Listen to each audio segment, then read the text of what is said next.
حضرت شیخ عبد القادر جیلانی رحمۃ اللہ تعالیٰ علیہ پیران پیر سے کسی نے عرض کی کہ نسبت صحابی اور تابعی کی نسبت، عمر بن عبدالعزیز صحابہ میں سے نہیں ہے، تابعین میں سے، حضرت معاویہ رضی اللہ تعالیٰ صحابہ کرام رضوان اللہ علیہم اجمعین سے ہیں، نبی کریم صلی اللہ علیہ وسلم کی بے شمار آپ کو کرم اور قرب نصیب رہا۔ عرض کی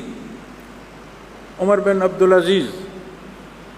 حکمرانی کی نسبت، عدل کی نسبت، اپنی جفا اور محنت کی نسبت انہوں نے بات کی، ان دو ہستیوں میں رتبے کے حوالے سے آپ کیا فرماتے ہیں؟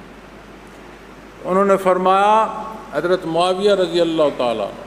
صحابی رسول، اگر صحابی رسول گھوڑا دوڑاتا گزرے اور میں ننگے سر راہ بیٹھا ہوں، اس کے گھوڑوں کے نالوں سے اٹھنے والی مٹی اگر میرے سر میں پڑ جائے تو میں سمجھوں گا کہ میری بخشش کا سبب ہوگا، اور وہ گھوڑا جس پر صحابی رسول بیٹھا ہے اس کے نتنوں کی مٹی جو ہے وہ بھی عظیم تر ہے، غیر صحابی سے تو ذات سے مقابل کرتا ہے۔